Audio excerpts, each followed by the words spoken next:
O homem sábio é humilde, ele decide com lucidez, mediante princípios morais e éticos bem sólidos.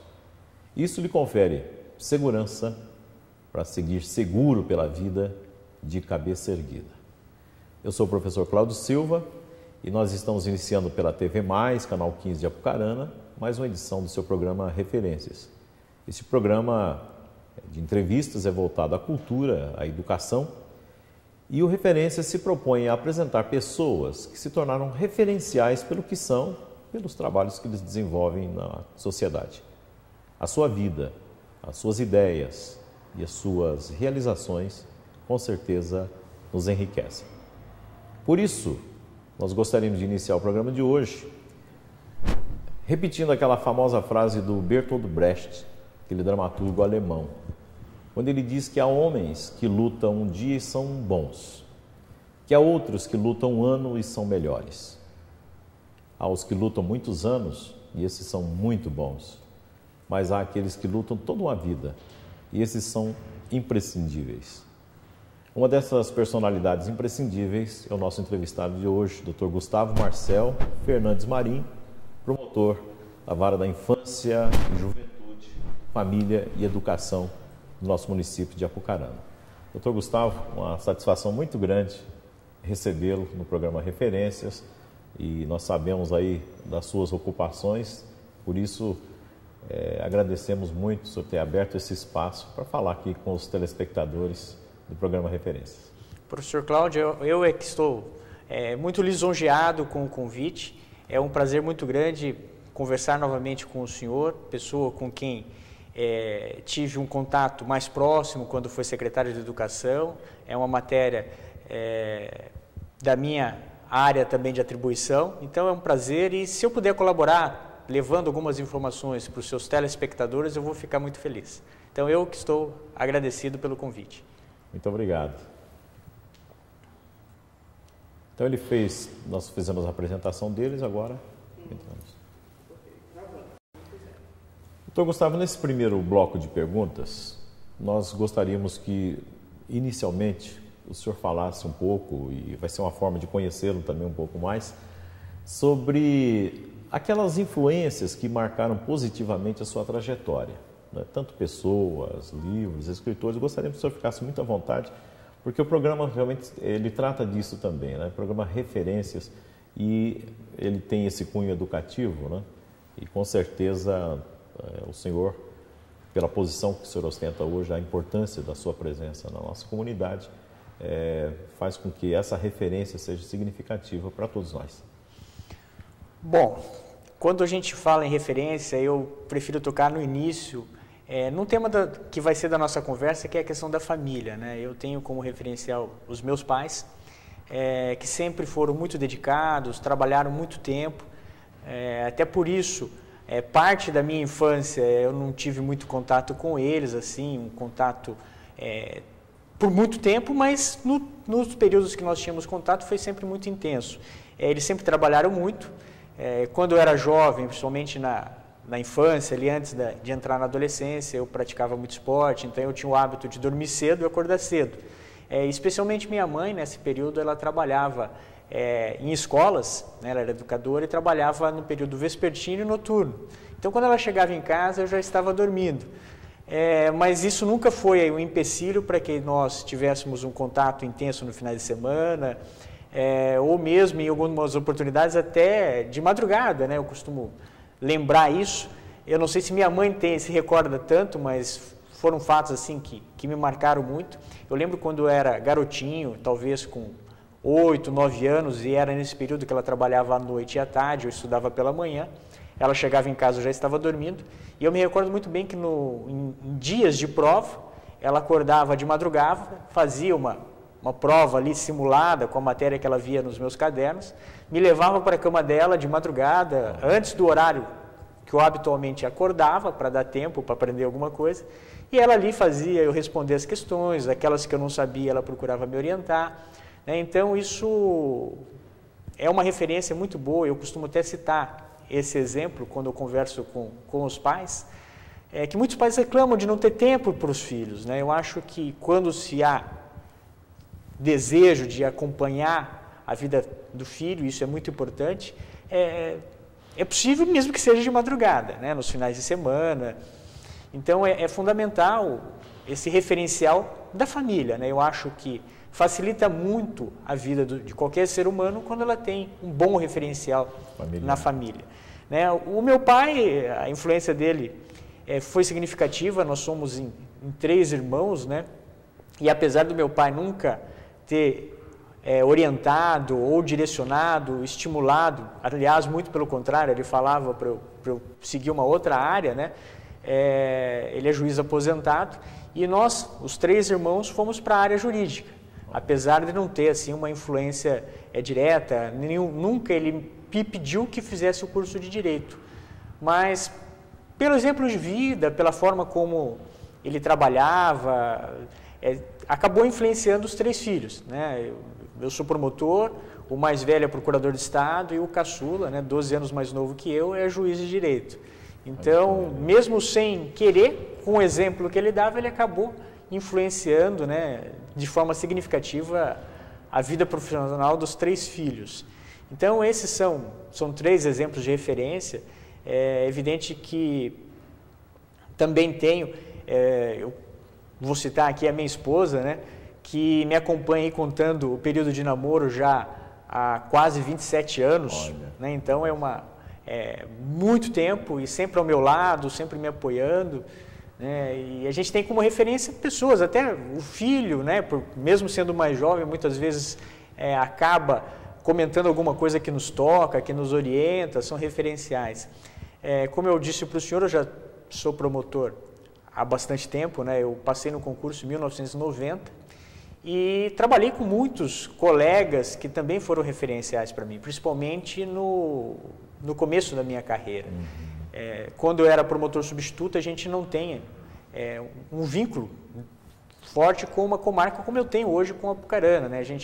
O promotor no início de carreira não tem uma garantia que se chama inamovibilidade. Então, onde há necessidade, o substituto é mandado. E como eu era solteiro na época, né, e acredito que por ser homem também facilita as coisas, eu fiquei assim breves períodos em cada comarca, mas pude contar sempre com colegas que me apoiaram, que me orientaram, né, colegas que são exemplos, né? Eu tenho um colega da minha época que era substituto, que hoje é ministro do Superior Tribunal de Justiça, né, o Dr. Cuquina. Então eu pude, né, se por um lado algumas pessoas podem ter achado que aquilo não foi bom, porque eu ficava pouco tempo em cada comarca, aquilo me trouxe uma escola também. Exatamente, um bom referencial, porque eu pude, né, trabalhar com pessoas diferentes, com perfis diferentes, né, e acabar, talvez, ali criando meu próprio modo de atuação, né, mas sempre com referenciais bons. Também. Então, veja, senhores pais, que exemplo importante. Tem uma máxima que diz que as palavras podem até comover, mas os exemplos eles conseguem arrastar. Um exemplo de pai, mãe, boas referências de convivência estão ajudando a formar uma personalidade sempre. Então, olhando sempre com carinho para esse aspecto do seu filho. E essa questão que o doutor Gustavo coloca da experiência da mãe, da convivência com a mãe, esse é um detalhe extremamente importante. Nós soubemos uma época, uma pessoa contando uma história para nós, doutor Gustavo, que o pai dele era analfabeto, mas fazia questão de olhar os cadernos dele. E ele olhava os cadernos e fazia um sinalzinho com a caneta, né?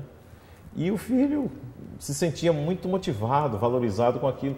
Depois de anos, ele foi tomando consciência e falou: mas meu pai não sabe ler, meu pai não sabe escrever, mas valorizava, né? Aquele ato é muito importante.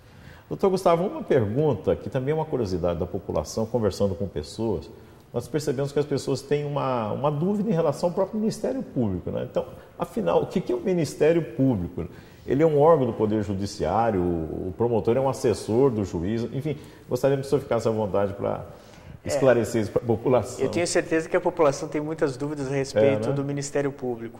Eu e alguns colegas costumamos até mencionar que, para muitos, não seria Ministério Público, mas seria um Mistério Público, né? Porque poucas pessoas têm convicção e sabem realmente o que faz o promotor, da onde vem o promotor. É importante deixar bem claro, o Ministério Público é uma instituição, segundo a Constituição, né, é um órgão absolutamente independente, indispensável à função jurisdicional, função de julgar do Estado, incumbido da defesa da ordem jurídica, do regime democrático e dos interesses sociais e individuais indisponíveis. Esse conceito atribui ao Ministério Público uma gama enorme de atribuições e dá ao Ministério Público um caráter de absoluta independência com relação aos três poderes, né? O Ministério Público, por ser uma instituição independente, ele não faz parte do Poder Judiciário, ele não faz parte do Executivo nem do Legislativo. Eu costumo, para as pessoas entenderem, falando de uma forma bem simples, né? O juiz tem uma função e o promotor tem outra, né? O juiz não manda no promotor e o promotor não manda no juiz. Cada um tem a sua atribuição. Agora eu lembro até do meu pai, né? Quando eu passei no concurso, uma coisa que ele falou e me marcou muito, ele disse o seguinte, né? Que até talvez ali me orientando na convivência com os juízes, né? Ele falou, olha, o Estado paga para ter duas cabeças. Se fosse sempre para pensar igual, pagava para uma só. Né? Isso até para me prevenir de que muitas vezes nós teríamos ali embates de ideias, de convicções, mas que a gente sempre deve respeitar. Né? Se a pessoa tem uma ideia diferente, mesmo que aquela não seja a que lhe agrada, mas nós temos que respeitar, né? Nós temos que tentar utilizar dos nossos conhecimentos, da argumentação, para tentar convencê-la. Mas se não for possível, né, para o Ministério Público, com relação ao juiz, há sempre a possibilidade de recurso. Né? O juiz com quem nós trabalhamos, ele dá a palavra final, né, se o promotor concordar. Né? Caso contrário, aquela decisão do juiz com quem nós atuamos será reavaliada pelo tribunal. Se o tribunal concordar com o juiz, aí, né, nós temos que concordar também. Mas se o tribunal entender que nós estamos com a razão, ele reforma a decisão do juiz. Então, o promotor não é subalterno do juiz. Em muitas comarcas hoje, como nossa aqui, nós temos uma sede própria, isso até mostra, né, para a população, a independência. Eu sou o único que trabalho, né, meu gabinete ainda é dentro do fórum, por uma questão de facilitar o atendimento à população, porque eu tenho muitas audiências, então sempre tenho que estar presente no fórum, né, até para ter acesso a alguns processos que ainda são físicos, né, então é conveniente para mim permanecer no fórum, mas o promotor tem uma função, né, que é a função de buscar a defesa da ordem jurídica, defender o regime democrático, os interesses individuais, né, e sociais indisponíveis, e o juiz, né, de decidir, né, muitas vezes as questões que o promotor o apresenta. Quando se fala em Ministério Público, eu costumo destacar, as pessoas têm em mente, muitas vezes, casos criminais, né, como os filmes, e eu preciso deixar bem claro também que, como o próprio nome diz, nós somos promotores de justiça. Isso. E muitas pessoas têm o verdadeiro pavor do Ministério Público, porque acreditam que o promotor é aquela pessoa incumbida de sempre estar acusando, né? Mas eu preciso esclarecer que o promotor é promotor de justiça. E mesmo, acho que muitas pessoas desconhecem essa informação, professor, mesmo quando o promotor atua no crime, se ele se convencer ou mesmo tiver dúvida da culpa do réu, ele não só pode, como deve pedir absolvição. Inclusive, numa situação como essa, se o juiz o condenar, o promotor pode recorrer em benefício do réu. Então, a função é promover justiça. Né? Mas, lembrando também, a atuação do promotor não se limita a essa questão criminal. Né? Talvez seja aquela que a população mais lembra quando se fala em promotor de justiça. Mas, como eu, né, atuo na defesa, né, dos interesses da família, da infância e juventude, da educação. Nós temos um promotor, né, tem promotores atuando sempre na questão do patrimônio público, que é uma área que hoje o Ministério Público está realmente em evidência, o meio ambiente, consumidor, idoso. Nós temos inúmeras atribuições que a população muitas vezes desconhece. Muito bem. E gostaríamos também que o senhor falasse para nós sobre as formas de ingresso na carreira, enfim, garantias constitucionais, né, que vocês têm. A carreira do promotor de justiça é muito similar à dos juízes, né? Assim como os juízes, nós entramos na carreira através de um concurso. Né? Aqui no estado do Paraná é um concurso de 3 fases. A primeira fase, a preambular, são só questões objetivas. Os 200 melhores, né, classificados, eles fazem a segunda fase, onde comumente são 5 dias de provas discursivas, né, geralmente segunda, terça, quarta, quinta e sexta, né, cada dia relacionado a algumas áreas.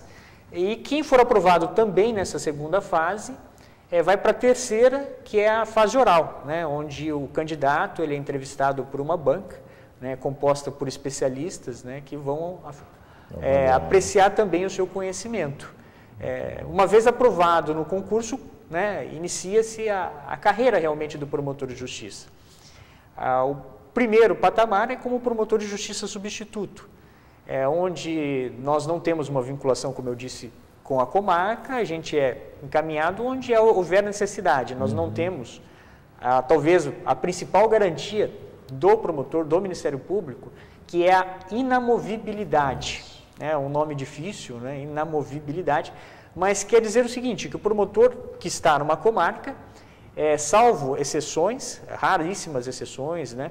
Ele pode permanecer até o final da carreira, se ele assim o desejar. Né? É o meu caso, por exemplo, eu estou aqui em Apucarana desde 95 por uma opção. Né? Muitas vezes a gente abre mão da carreira, mas se a gente deseja permanecer na comarca, a gente fica. Essa, eu digo, é uma garantia do promotor, mas principalmente da sociedade. Isso faz com que o promotor de justiça tenha condições de enfrentar pessoas, muitas vezes com poder econômico, poder político. Eu acho que muitos já ouviram, né, alguém comentar, olha, aquele promotor está criando tanto caso com determinada pessoa influente, muitas vezes um político, que ele fala, esse não vai durar muito aqui na comarca, né? Quer dizer, mas isso não acontece, o promotor tem essa garantia constitucional justamente para poder enfrentar, né? Sim, ter uma segurança e, se for necessário, enfrentar poderosos na defesa da sociedade. Né? A questão, por exemplo, do patrimônio público, um político que faz mau uso do dinheiro público, o promotor pode entrar com uma ação, tendo absoluta tranquilidade que esse político ou o seu grupo não vai ter condições de tirá-lo da comarca. Né? O promotor ele só pode ser retirado da comarca por uma decisão, maioria absoluta do Colégio de Procuradores. Procuradores de Justiça é o último patamar da carreira do promotor, né, que atua junto aos tribunais. Então, são pessoas que já tiveram essa bagagem de passar por cidades pequenas, onde muitas vezes há esse embate, e vão, né, aferir se realmente é o caso ou não de tirar um promotor, mas isso é absolutamente raro. Né? Só quando realmente aconteceu alguma coisa por culpa do promotor que tornou ali insustentável a sua permanência na comarca, e aí seria uma remoção por interesse, né, público mesmo, da própria instituição. Mas, voltando ali à carreira, né, nós começamos como substituto, depois o segundo degrau, né, o substituto ele atua em comarcas de porte médio, como por exemplo Jandaia do Sul, depois ele vai para uma comarca pequena, como, citando exemplos aqui próximos, né, de Marilândia, né, do Sul, e depois vai para uma comarca, volta para uma comarca intermediária, como, né, ele é titular numa cidadezinha pequena, depois ele volta para titular numa comarca de porte médio, e depois ele é promovido também para as finais. Hoje nós temos várias comarcas que foram elevadas à entrância final, como é o caso de Apucarana. Né? Mas antigamente eram só as maiores mesmo, como Curitiba, Londrina, Cascavel, Foz do Iguaçu, Ponta Grossa e Maringá. Hoje várias foram elevadas, e aí ele tem esse penúltimo degrau, e o último é o promotor de justiça que é promovido a procurador de justiça, que vai atuar junto com os desembargadores, né, nos tribunais. Esse é o último patamar da carreira. É muito similar, são todos os degraus da mesma forma como os juízes. Voltando àquela questão das garantias para o promotor atuar, a principal delas seria talvez assim, essa que dá essa segurança e inamovibilidade, porque muitas vezes o promotor, a família gostou da cidade, como é o meu caso, a gente se identificou por alguma razão, então a gente tem essa segurança para poder atuar, né, de forma absolutamente tranquila. Mas nós temos também uma outra que é a vitaliciedade.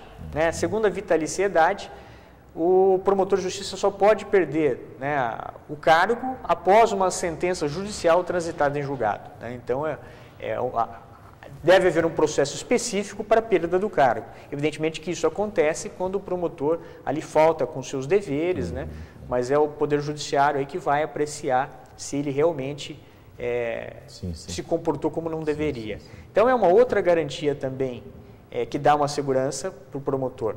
Agora, uma das características principais do Ministério Público é a questão da independência funcional. Né? Todo promotor de justiça, né, inclusive aquele substituto que está lá no seu primeiro dia de atuação, nós temos uma independência funcional. Isso significa que ninguém, nem mesmo o Procurador-Geral de Justiça, que é o chefe da instituição, pode, por exemplo, chegar para um promotor, seja ele de entrância inicial, intermediária, final ou Procurador de Justiça, e determinar que naquele processo, naquele caso, ele atue desta ou daquela forma.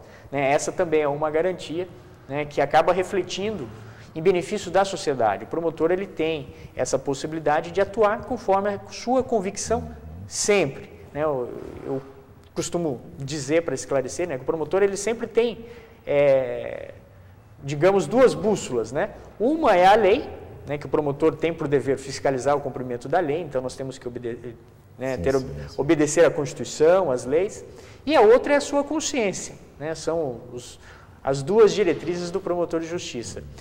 Uma característica também muito importante do Ministério Público, que dá essa independência real, o Ministério Público ele tem uma dotação orçamentária própria. Né? Assim como o Poder Judiciário, o Legislativo, o Executivo, o promotor ele tem uma dotação própria no orçamento. E quem gerencia a aplicação desses recursos é a própria instituição.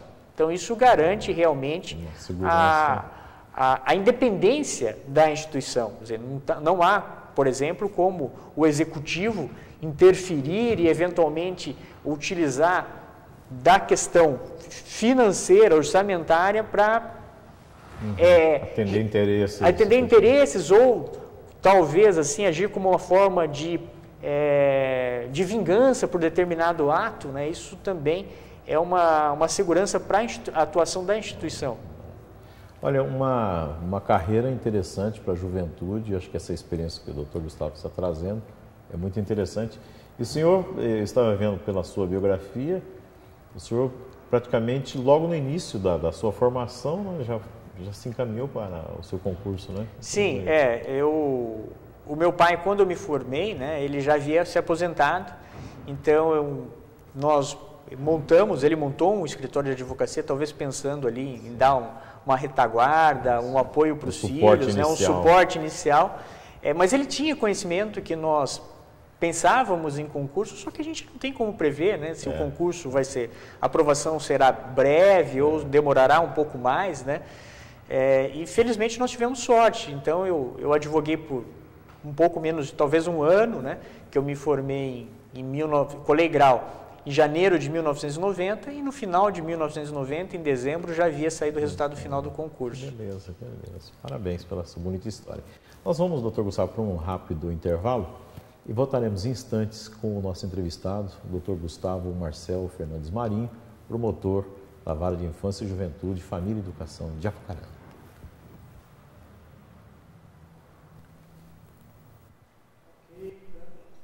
Estamos de volta com o Dr. Gustavo Marcel Fernandes Marinho, promotor da Vara de Infância e Juventude, Família e Educação. Oi?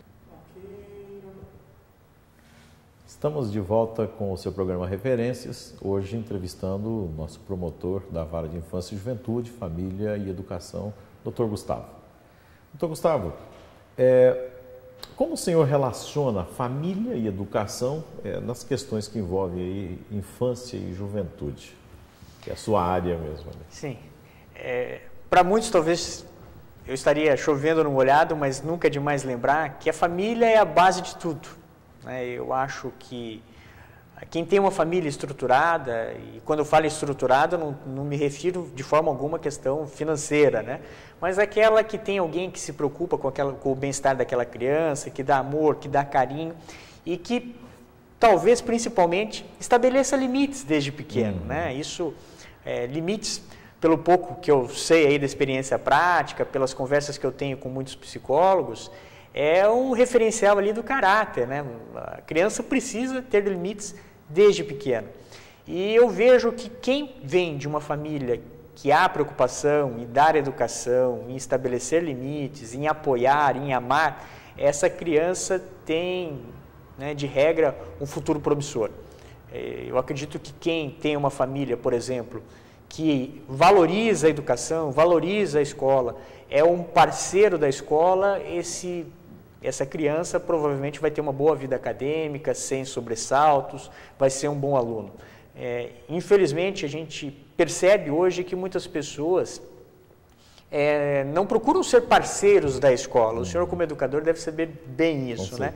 É lamentável, por exemplo, eu costumo ir muito às escolas, né? E é triste quando eu ouço, por exemplo, que o pai recebe um bilhete, né, da escola, e em vez de ir até a escola para saber de que forma contribuir, de que forma ajudar para melhorar ali o aprendizado, o comportamento do filho, muitas vezes ele já chega predisposto a brigar com o professor, com o pedagogo, com o diretor, né, muitas vezes questionando, por que você está pegando no pé do meu filho? Eu falo, meu Deus, aonde que o professor vai arrumar tempo para pegar no pé de alguém? Se ele chama o pai, se ele chama a mãe, é porque ele precisa de apoio, né? A situação já está fugindo um pouco do controle, né? Lembrando da minha família, eu me recordo que eu tinha absolutamente pavor de ter que levar algum bilhetinho, né? Porque eu falo, em casa seria diferente, né?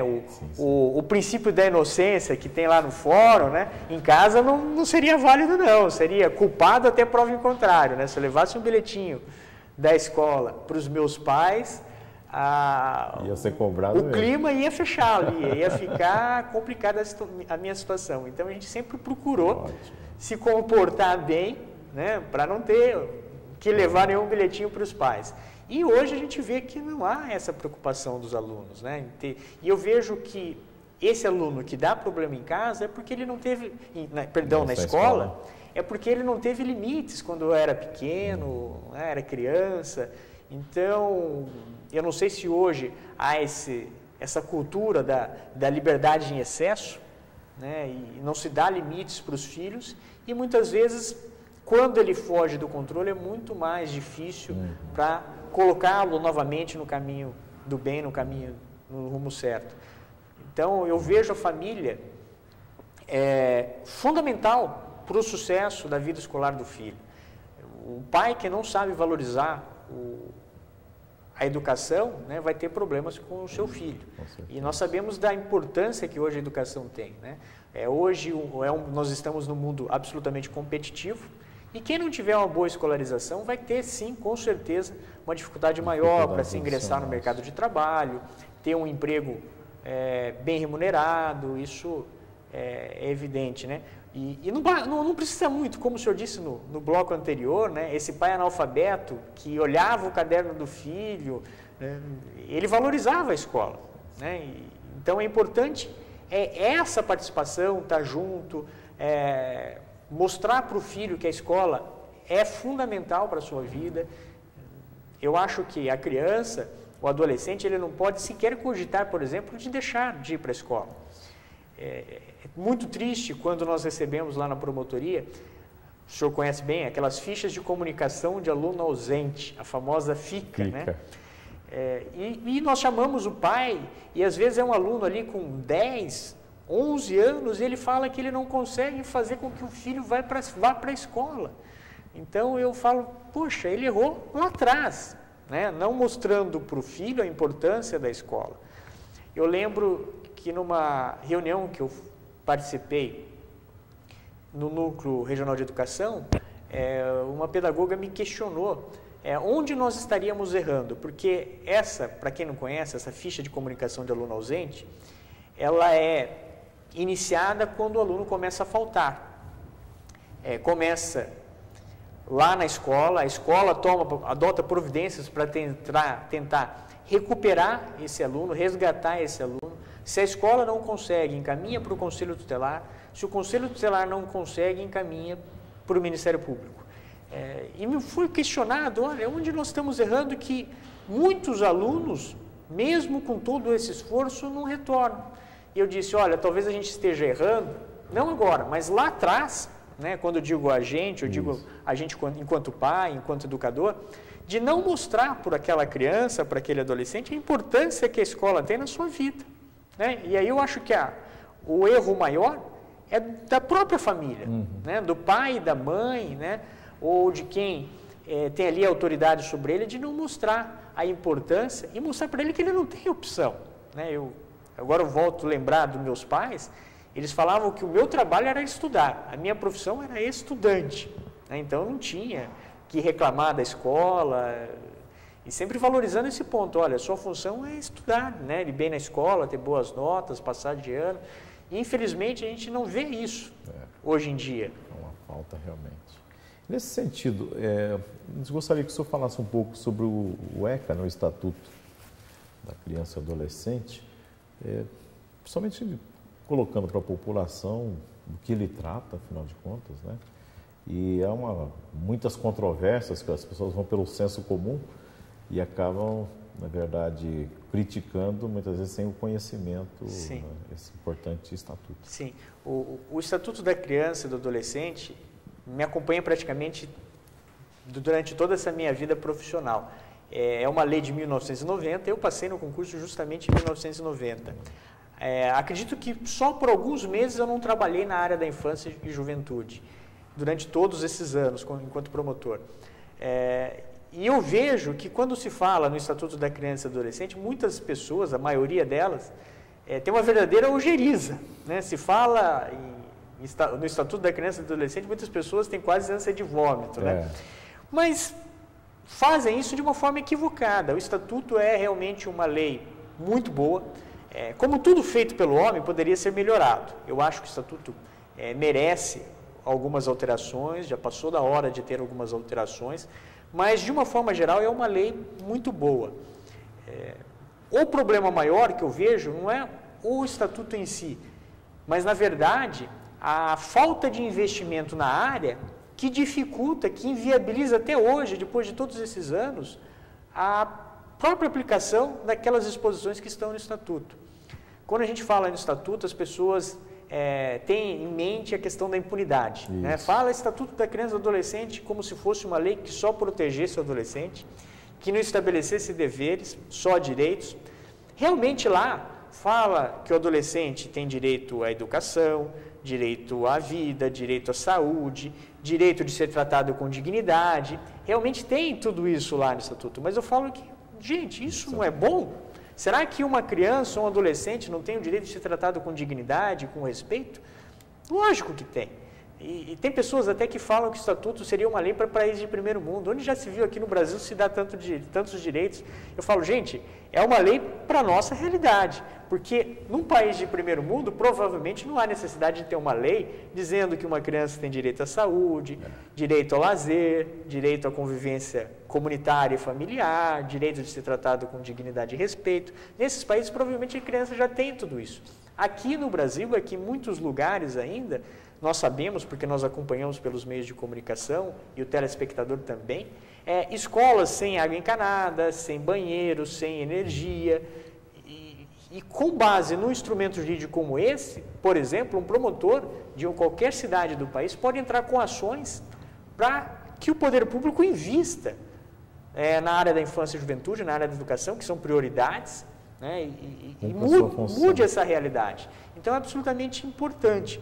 Agora, o Estatuto ele trata de diversas matérias, né? Além de prever essa questão do acesso à saúde, à educação, nós temos, por exemplo, lá a questão da convivência familiar e comunitária, é o Estatuto que trata da adoção, da colocação, nas outras formas de colocação em família substituta, como a guarda. Então, nós temos vários assuntos que são tratados. A questão da proteção a essa criança e adolescente. Mas eu preciso deixar bem claro que o Estatuto ele não é uma mola assim, ele não dá uma carta branca para o adolescente. O próprio Estatuto diz, e isso é bem claro, né, para as pessoas entenderem, que tudo aquilo que é proibido para o adulto, porque é uma contravenção penal ou um crime, também é proibido para o adolescente. Eu digo muda de nome, né? Para o adulto é contravenção penal ou crime. Contravenção são aquelas infrações, né, de menor gravidade. Né? E o crime já é um pouco mais grave. Mas tudo aquilo que é contravenção penal ou crime para o adulto é um ato infracional para o adolescente. Se o adulto pode ser responsabilizado porque comete uma contravenção penal ou um crime, o adolescente também. Né? Eu falo muitas vezes, muda-se só o nome, a terminologia. O adulto, ele pode ser punido e receber uma pena. O adolescente, ele vai receber uma medida socioeducativa, que pode ser grave, Ela pode, na hipótese assim, mais severa, ela pode ser uma pena, uma medida restritiva de liberdade, né? Então, portanto, de certa forma, é similar a uma prisão, que pode durar até 3 anos. Né? Muitas pessoas falam, mas só 3 anos? Eu falo, para um adulto pegar uma pena de 3 anos e cumprir 3 anos em regime fechado, vai ter que ser uma senhora pena, não só de 3 anos. Né? O adolescente ele pode ficar 3 anos, né, com uma medida restritiva de liberdade, num centro de socioeducação. E não é muito pouco. É evidentemente que para casos excepcionais, eu acho que esse prazo poderia ser um pouco maior. Até por isso que eu falo que, em algumas situações, o Estatuto poderia ser realmente mudado. Existem projetos no Congresso já nesse sentido, querendo alterar o Estatuto para prever aí um prazo maior para situações excepcionais da medida de internação. Mas, evidentemente que o Estatuto diz também que essa internação é excepcional. Né? Eu falo que tudo aquilo que é proibido para o adulto é proibido para o adolescente também. Né? Então, e as pessoas sabem, todo mundo já ouviu falar que furtar é crime, roubar é crime, agredir alguém é crime, todo mundo já ouviu falar nos crimes contra a honra, calúnia, injúria, difamação. Tudo isso que é proibido para o adulto também é proibido para o adolescente, só que as pessoas não têm essa ideia. Eu falei um pouquinho da medida socioeducativa de internação, mas ela é excepcional e só em último caso, em casos graves realmente.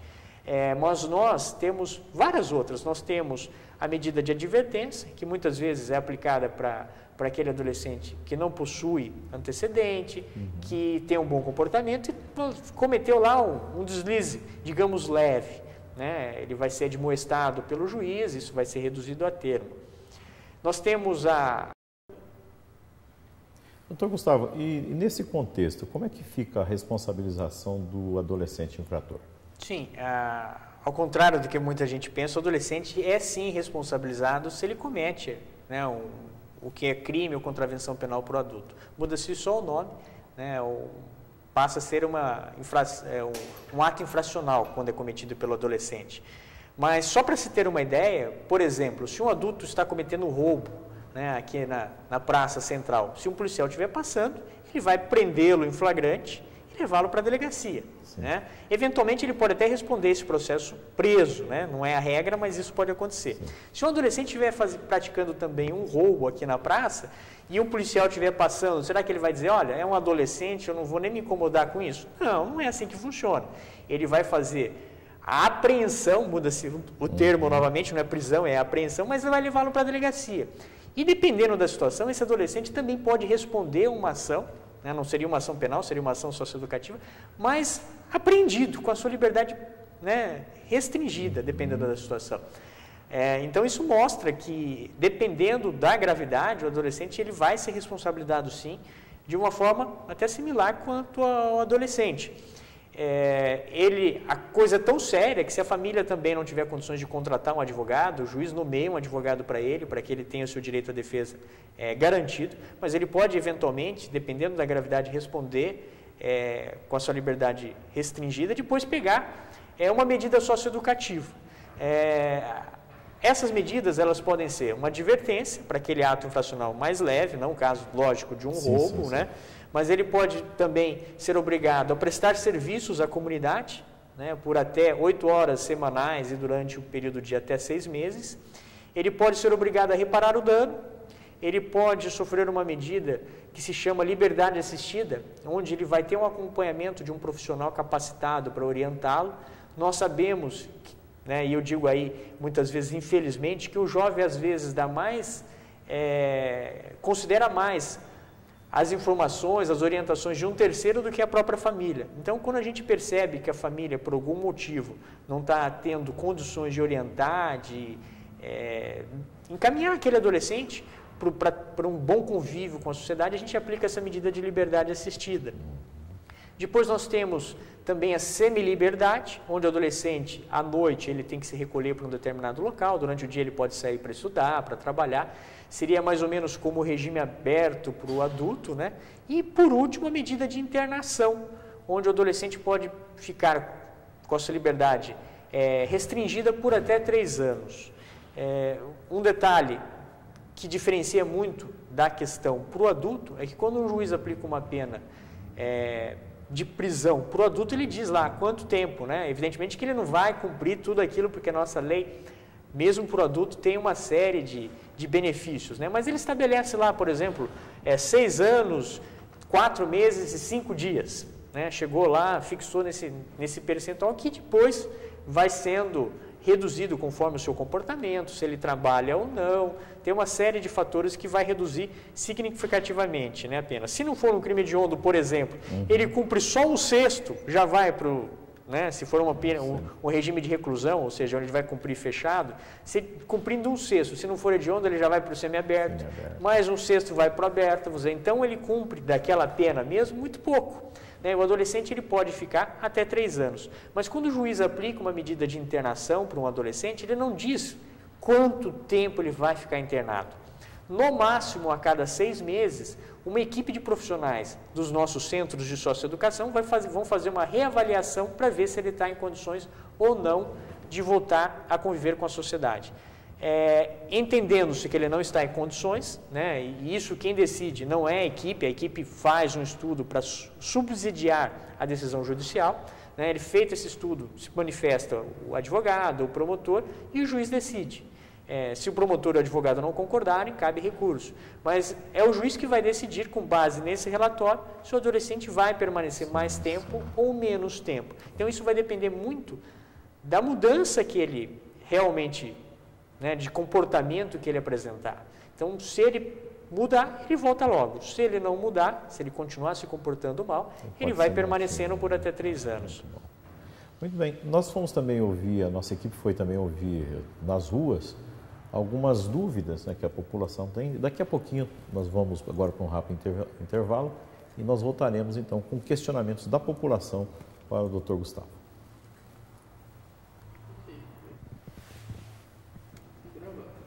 Estamos retornando com o seu programa Referências e a nossa equipe, através da jornalista Cláudia Alenquiri e do cinegrafista Irineu Garcia, foram às ruas de Apucarana levantar alguns questionamentos que a população tem e que agora serão feitos ao Dr. Gustavo.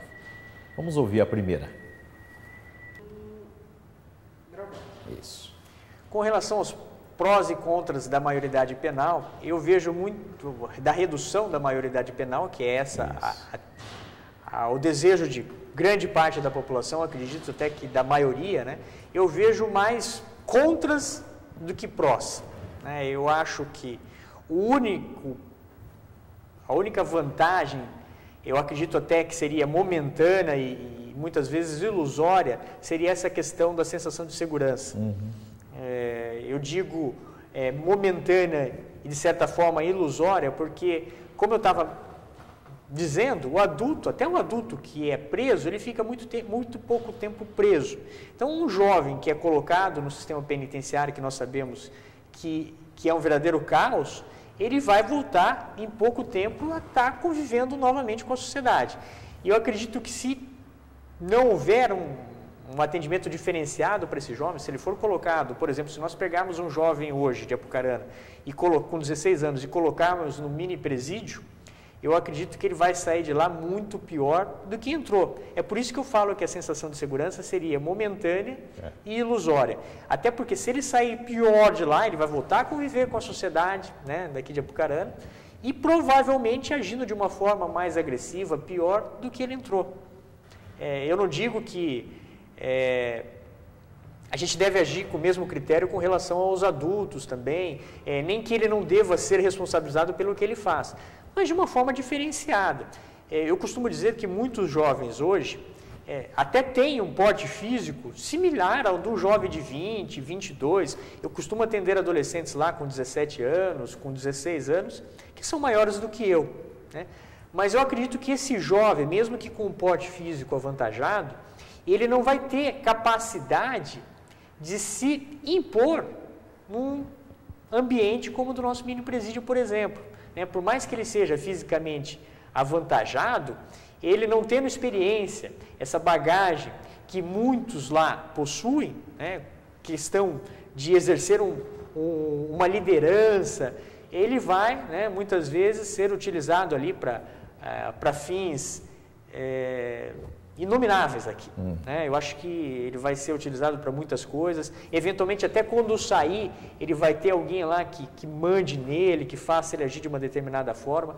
Então eu acredito que não vai resolver o problema da criminalidade como as pessoas acreditam, porque a nossa lei, até produto, é muito benevolente, só vai permitir que esse jovem conviva de forma mais intensa e da pior maneira possível com pessoas agressivas, violentas. Hoje, no Brasil, só ficam presos realmente quem pratica crimes hediondos, né?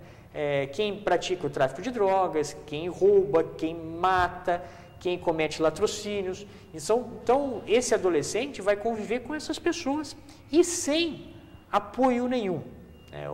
Uma das críticas que eu faço hoje à questão do adolescente infrator é a falta de vagas em centros de socioeducação.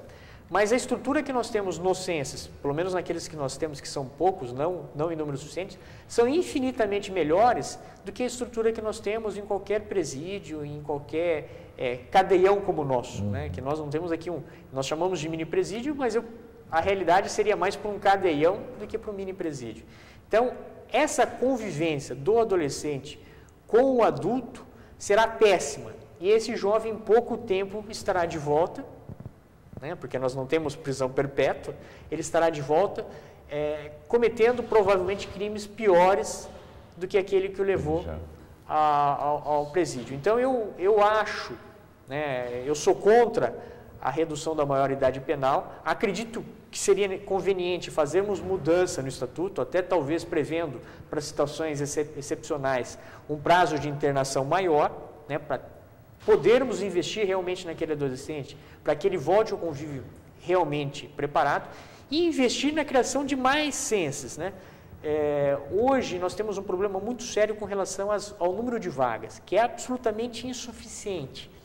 É muito, mas muito difícil nós conseguirmos uma vaga para um adolescente. Nós temos, infelizmente, muitos adolescentes infratores hoje nas ruas de Apucarana com sentença, com decisões determinando que eles estivessem internados, mas que eles não são internados por falta de vaga. Então, eu não sei se a população sabe, até antes de criticar o promotor, o juiz, né, falando, a polícia prende, promotor solta, juiz solta, em casos excepcionais, onde é possível a internação, mesmo em algumas situações, esse adolescente acaba voltando para as ruas, contra a vontade do promotor, contra a vontade do juiz, por falta de vagas. Um adolescente, segundo o estatuto, ele só pode ficar 5 dias, mesmo que separado de maiores, numa delegacia de polícia. Depois ele teria que ir para um censo. E, infelizmente, essas vagas não surgem. Quando surgem é que o caso é muitíssimo grave e que a gente precisa, muitas vezes, até implorar para que algum funcionário lá na central de vagas decida se aquela decisão do juiz ou aquela sentença do juiz vai ser passada na frente daquela outra, que eu acredito que tem uma fila enorme ali, esperando vagas. Então, se essa realidade que a população enfrenta, não gosta da questão da impunidade do adolescente, mesmo com o estatuto poderia ser diferente se o governo do estado investisse em criação de mais censos. Nós temos aqui agora uma expectativa de uma vinda do censo para Apucarana, e eu imagino que a população possa estar até em dúvida sobre a conveniência ou não, e eu digo, vai ser muito bom, tá? Porque nós teremos aí vagas para os nossos adolescentes, porque nós temos que ficar encaminhando para ciências de fora que muitas vezes dão prioridade para aqueles adolescentes de lá. Então nós temos uma dificuldade muito grande.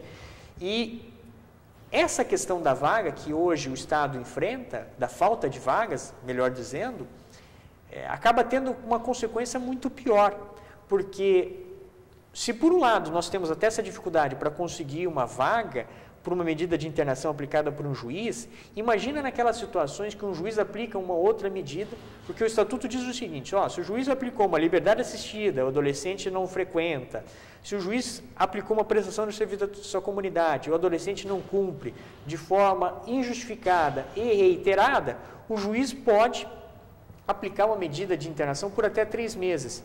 Mas se nós não temos vaga e ele não cumpre, infelizmente a Justiça não consegue agir como o Estatuto determina. Então a culpa não é da Justiça e muito menos do Estatuto. A culpa é, infelizmente, aqui no caso do Paraná, do governo do Estado, governo estadual, que não investe em criação de mais ciências, pelo menos não da forma como deveria. E eu preciso lembrar que nunca a questão financeira pode ser uma justificativa para essa inércia do governo, porque a questão da criança, do adolescente, isso está no Estatuto e na própria Constituição Federal, é prioridade absoluta. Então, dinheiro para criança e adolescente não poderia faltar nunca. Não é verdade? Se é prioridade absoluta, não se deveria estar gastando em outras áreas, né? Então, eu deveria estar investindo nessa área. Mas, infelizmente, não é isso que acontece. Então, eu vejo que a redução da maioridade penal, ela vai trazer só uma sensação momentânea de segurança, pode, no começo, talvez, desestimular alguns adolescentes a praticar crimes, né, atos infracionais, né, que passariam a ser crimes, porque ele já seria maior. Mas, com o tempo, talvez esse maior que hoje se utiliza dos jovens de 16, 17 anos, vai passar a usar os adolescentes de 14, de 15 anos. E onde nós vamos parar? Não é verdade? É um círculo vicioso. Né? Sim, seria um círculo vicioso que não vai resolver o problema. Eu gostaria muito mais, por exemplo, que a pena por crime de corrupção de menores, que é a utilização do adolescente pela prática de crimes por um adulto, fosse aumentada de forma significativa, que desestimulasse aquele adulto que alicia o adolescente. Porque eu constato no meu dia a dia da promotoria que quando um adolescente comete um ato infracional grave, de tráfico de drogas, de homicídio, mas raramente ele agiu sozinho, sem a coautoria de um adulto, ou pelo menos uma instigação, né? Aquilo que nós chamamos muitas vezes também de autoria imediata. O adulto ele não comete o homicídio, por exemplo, mas ele manda o adolescente cometê-lo. É evidente que ele vai ser punido pelo homicídio por ter mandado, mas eu gostaria que o crime de corrupção de menores, que a pena dele, que ele seria somada com o crime de homicídio, fosse tão significativa que ele pensasse assim, não, eu prefiro eu fazer do que mandar um adolescente, porque se a polícia e a justiça descobrirem, a minha pena vai aumentar significativamente. Então, eu gostaria que essa questão da corrupção de menores fosse enfrentada, fosse aumentada a pena, e não houvesse, pelo menos no momento, a alteração da maioridade penal. Sim, sim. Eu até costumo dizer que, mesmo tendo trabalhado com o Estatuto diretamente por praticamente 20 anos, eu até hoje não vi o Estatuto funcionando, implementado. Então, é difícil até para mim dizer, olha, o Estatuto dá uma resposta suficiente ou não, porque eu não vi. Não consegui até hoje implementar o Estatuto. Eu tenho até alguns exemplos, né? Nós tivemos, recentemente, conseguimos uma vaga para um adolescente que estava descumprindo de forma reiterada e injustificada uma outra medida socioeducativa. Não me recordo agora se uma liberdade assistida ou uma prestação de serviço à comunidade. E aquilo teve um reflexo para um número enorme de adolescentes que estavam descumprindo. Eles voltaram a cumprir porque ficaram sabendo que um determinado adolescente foi internado. Então, o que gera essa sensação, né, de impunidade, na verdade, é a falta de condições de aplicar o Estatuto. Essa estrutura mesmo que não existe, não atende a demanda. Interessante. E se me permite, professor, eu tenho uma outra preocupação também. Da mesma forma que nós ficamos insistindo, né, pedindo vagas, principalmente para aqueles atos infracionais graves, eu acredito que se existe essa pressão, e tenho certeza, não é só do promotor, da juíza de Apucarana, é do Estado inteiro onde não tem sense, eu me preocupo que essa pressão chegue também ao final da ponta, chegue lá naqueles profissionais que reavaliam o adolescente e que, na dúvida se ele está ou não em condições, ou mesmo achando que ele não está, né, bem preparado para votar, acabem mandando ele de volta para a sociedade antes da hora, porque ele se sente pressionado a mandar ele de volta para a sociedade para abrir uma vaga para colocar um outro. Então, isso também, essa falta de vagas gera esse problema também, o do eventual retorno de um jovem despreparado para o convívio em sociedade. Tem uma outra questão que também nós fomos coletar nas ruas e que suscita dúvidas e mais dúvidas, né? Quando, como o senhor mesmo colocava, essa preocupação de que a lei só protege, só dá, tira o pátrio poder, limita a ação de educadores, enfim. Então nós vamos ouvir mais um questionamento aqui de popular.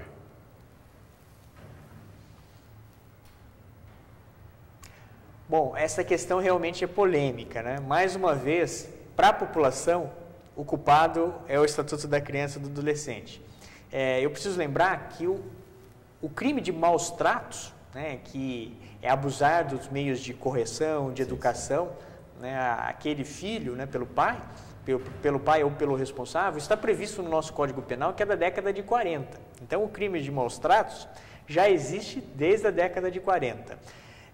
E muito se falava, né, o Estatuto diz isso, diz aquilo, e nesse particular, pelo menos expressamente, o Estatuto não fazia menção nenhuma. O crime de maus tratos estava lá no Estatuto, no Código Penal. Código Penal. Apenas recentemente, agora em junho, né, deste ano, de 2014, é que foi, né, promulgada a Lei da Palmada, né, que na verdade introduziu algumas alterações, aí agora sim, no Estatuto, dizendo que, proibindo o castigo físico, utilização de meios vexatórios na correção e educação dos filhos. Isso preocupa muitos pais, né? Eu acredito até que preocupa a maioria dos pais que não tem, talvez, ali uma bagagem ou talvez não souberam, desde pequeno, estabelecer o que nós falamos no início, limites. Eu acho que aquele pai, aquela mãe, aquele responsável, que desde pequeno vai dizendo para o filho, olha, isso pode, isso não pode, é assim, ou deve agir daquela forma, essa criança acaba crescendo com uma sensação de segurança, né? Os psicólogos me dizem, né, sempre dizem que limites, por incrível que pareça, é interessante também para o outro lado, para a criança, para o adolescente, porque isso traz segurança. Ele sabe antecipadamente até onde ele pode ir ou não pode ir. Isso é bom, então, para ele também, porque ele não fica com receio de ser punido por fazer alguma coisa, porque ele já sabe. Sim. Ele cresceu com noção de limites desde pequeno, então isso é bom para ele, traz segurança. Então eu acho que os pais que querem, muitas vezes, corrigir, isso realmente ainda é muito polêmico, né? O filho com castigos físicos, o fazem porque não souberam, né, desde pequeno, criar o filho com essa noção de limites. Porque ele não precisa bater no bebê, né, quem está começando a engatinhar, mostrar o que pode, o que não pode, tira alguma coisa que é atrativa para a criança, olha, não vai mexer no computador, né, durante tantos dias, não vai assistir aquele desenho que é da sua preferência, né, durante tanto tempo, mostrando, né, o que pode, o que não pode. Olha, se você se comportar, você vai ter algo que te agrada. Não se comportando por outro lado, você vai perder algo. A criança precisa crescer com essas noções. Então, é evidente que não adianta querer estabelecer de uma forma brusca essas noções de limites para um adolescente que nunca teve isso, com 14, 15, 16 anos. Eu falo que muitas vezes, quem perdeu ali na educação o fio da meada... Tá, vamos lá. A esse respeito, doutor Gustavo, o livro Educação e Emancipação, é um livro do Theodor Adorno, da editora Paz e Terra, e trata exatamente dessa questão, que se a educação não for efetivada como deve ser, ela pode conduzir inclusive para barbarização, né? Ou seja, para a barbárie. E ele faz essa ressalva dizendo assim, que nessa primeira infância e nesse sentido, né, da desbarbarização, a criança não pode ser nem submetida autoritariamente à violência e nem também agora o outro aspecto, que é a liberdade total, nem sendo submetida à insegurança total pelo fato de não se oferecer a ela nenhuma orientação, porque é exatamente essa educação dos limites para dar o equilíbrio devido, né, numa fase tão importante da formação da sua personalidade.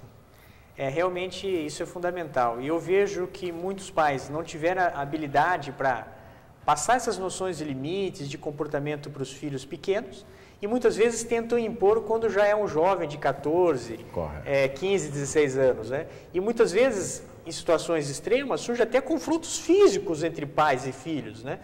Como eu disse, tem adolescentes que são bem avantajados.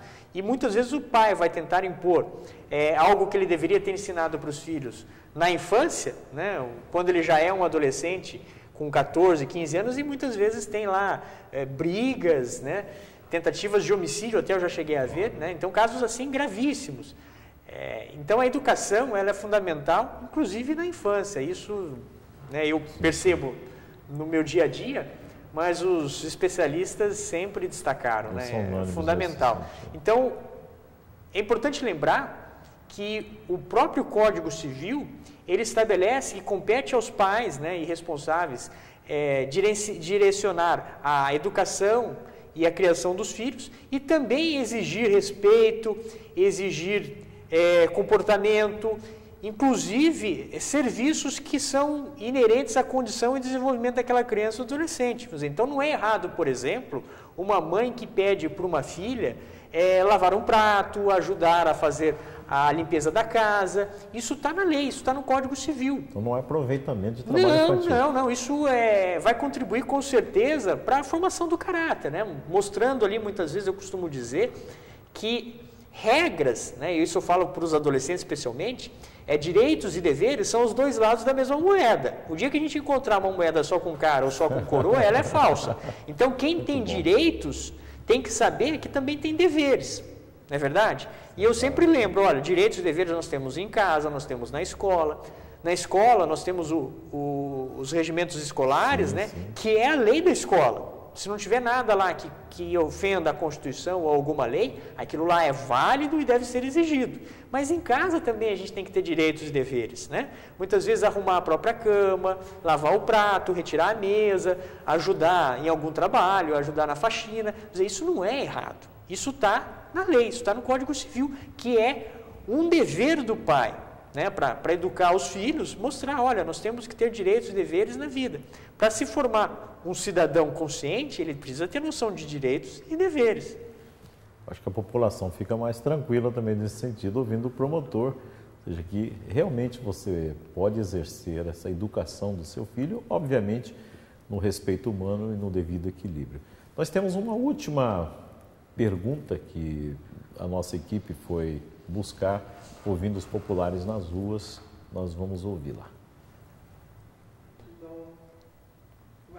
Com relação à contratação de trabalho de adolescentes, é importante destacar que o adolescente ele pode trabalhar, evidentemente que sob certas condições, a partir dos 14 anos. A partir dos 14 anos ele pode trabalhar como aprendiz. Só que para trabalhar como aprendiz existe uma série de requisitos. Então ele deve procurar um órgão, né, que atenda essa questão, porque ele não pode, como o adolescente de 16 anos, exercer, né, qualquer trabalho, ser contratado por uma empresa, por exemplo, sem interferência de um outro órgão. Para trabalhar na condição de aprendiz a partir dos 14 anos e não a partir dos 16, eles têm que estar na condição de aprendiz. Tem que estar estudando, tem que fazer um curso profissionalizante. Então, há uma série de exigências. Inclusive, aqueles pais que percebem muitas vezes no filho o desejo de trabalhar já com essa idade, isso é comum, né, devem procurar esses órgãos que atuam com adolescentes aprendizes. Eu não vou entrar muito em detalhes, até porque não é minha área, né? Existe um Ministério Público próprio, que é o Ministério Público do Trabalho, que tem né, o procurador do trabalho, aí é o profissional do Ministério Público do Trabalho, que poderia, evidentemente, dar maiores detalhes. Agora, é importante destacar que, dependendo, o menor de idade, seja ele com 16 anos, por exemplo, ele não vai poder trabalhar à noite, ele não vai poder atuar num ambiente insalubre, perigoso. Então, existem algumas, mesmo para aquele com mais de 16 anos, algumas limitações, mas são poucas, né? E para o jovem com 14 anos que quiser trabalhar, ele pode se informar, o pai pode se informar que já há essa possibilidade, né? Sem risco nenhum para quem contrata, desde que seja feito da forma legal. É muito bom. Olha, nós teríamos tantos assuntos aqui para tratar com o promotor, mas o nosso tempo está se esgotando. Nós queremos deixar, doutor Gustavo, antes dos nossos agradecimentos, aqui um espaço para as suas considerações finais. Bom, eu vou repisar essa questão da importância da família, né? Eu acho que a família que valoriza o filho, que estimula, que apoia, que estabelece limites, essa família vai ter muito mais tranquilidade quando a criança, o adolescente estiver na escola, dificilmente essa família que acompanha o dia a dia, sabe com quem o adolescente está, aonde ele está, sabe que ele não falta às aulas, que ele está tendo um bom comportamento na escola. Essa família vai ter uma tranquilidade maior para educar o seu filho e dificilmente vai ter um problema sério. Agora, aquela família que não valoriza a escola, que não faz questão que o filho frequente a escola, vai ter muitos problemas. Quando eu converso com os nossos colegas pedagogos, né, os seus colegas, os meus amigos educadores, pedagogos, eu destaco muitas vezes a importância de prevenção que a escola faz até na atuação do adolescente como infrator. Eu lembro muito bem, já faz bastante tempo, eu estava no encontro do Ministério Público relacionado à educação em Faxinal do Céu, né, na Universidade do Professor, e eu lembro muito bem que o doutor Olímpio de Sá Sotomayor Neto, que foi nosso Procurador-Geral de Justiça, né, ele destacando que foi feito um levantamento na época no Educandário São Francisco, que era o único local onde nós encaminhávamos os nossos adolescentes para cumprir medida restritiva de liberdade, naquela ocasião, e ele disse que esse levantamento apontou que 95%, veja só, naquela época, acredito que hoje talvez seja até mais, 95% dos jovens que estavam internados no Educandário São Francisco cometeram o ato infracional que resultou na aplicação de medida de internação no momento em que não estavam frequentando a escola. Olha, isso é um dado importante. É um dado relevantíssimo, eu digo isso até para os professores, que muitas vezes a gente sabe, o professor é ser humano, e tem alguns alunos que dão muito trabalho, e a gente sabe que às vezes o professor olha lá no fundo e não vê aquele jovem que dá muito trabalho, às vezes tem uma sensação de alívio, fala, ufa, hoje ele não veio. Eu digo, olha, se preocupe, porque esse jovem que não está na aula hoje, talvez lá fazendo um gracejo, incomodando, atrapalhando um pouquinho o trabalho, pode estar na rua traficando, matando, cometendo atos infracionais bárbaros. Então é importantíssima essa atuação da família. Doutor Gustavo, nós agradecemos aí ao senhor por essa gentileza, com tanta riqueza de informações esclarecedoras para a comunidade. Queremos também agradecer ao Hotel Doral, que ambientou esta gravação do programa, a nossa equipe de produção, a jornalista Cláudia Alenquilho, cinegrafista Irineu Garcia. E eu digo a você que assistiu o programa, se você gostou, divulgue para os amigos. Nós esperamos você em nossa próxima edição e lembre-se, aquilo que você semear, isso também você vai colher. Então não nos cansemos de fazer sempre o nosso melhor, porque a seu tempo colheremos com certeza se não desanimarmos e formos persistentes. Pense nisso, um grande abraço. Deu, Felti? Aí agora você edita e faz o trabalhão para nós. Agora você que tem que caprichar. Agora é com ele. Eu tenho outra gravação.